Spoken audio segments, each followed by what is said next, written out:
For those of you who don't know me, my name is Dwight Shelly, and I just graduated from Lancaster Bible College in December with a degree in health and physical education as well as Bible. Right now, I am serving in Nigeria, teaching at a Christian school, an international Christian school, where I went to as a student for 5 years. I was born here in Nigeria, and my mom and dad have both been in missions for their whole lives, so being on the mission field is something that is very much at home for me and something that I very much enjoy. For those of you who are still at LBC while I was there, for Kyle and the other seniors there, I hope you guys are doing well. I hope that the end of the semester is going well and that you guys don't die from senioritis as you prepare for what God has for you next. Know that I'm praying for you and I'm excited for what God has in store for you in the future. Mrs. Burge asked me to share a little bit about what I've been learning lately, and I've been going through the church history with my ninth graders, and we'll be talking about how a lot of people have suffered for the faith and why the church grew so much during persecution and other things like that. And if you have been following the news at all, you'll know that Nigeria has been under attack for the last couple of years by a terrorist group called Boko Haram, and they hate anything that has to do with the West. They hate anything that has to do with Christianity, and they've been blowing up churches, burning schools with kids in them, and a lot of nasty things like that. And we've been talking through how God still wants to do something even through those hard situations and even when things don't go very well.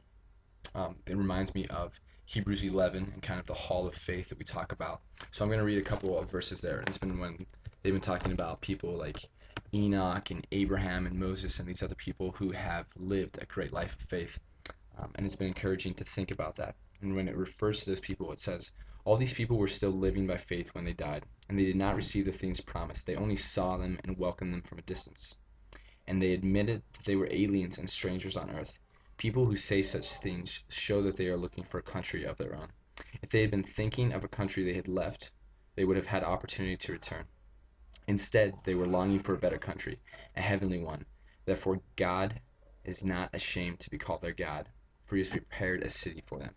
And I love that last verse that I read there, verse 16 of chapter 11 in Hebrews. Instead, they were longing for a country, a heavenly one, and therefore God is not ashamed to be called their God.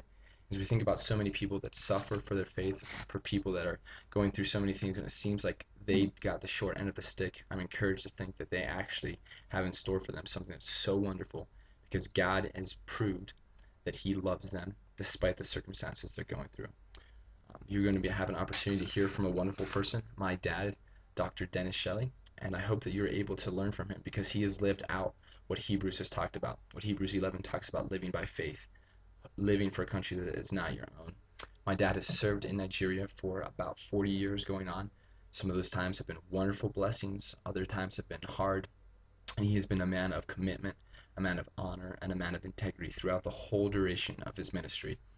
He doesn't look back with shame for the things that he's done. Obviously, he's a human being, so he's made mistakes, but he can look back on his ministry with honor, giving the glory to God for a time spent well.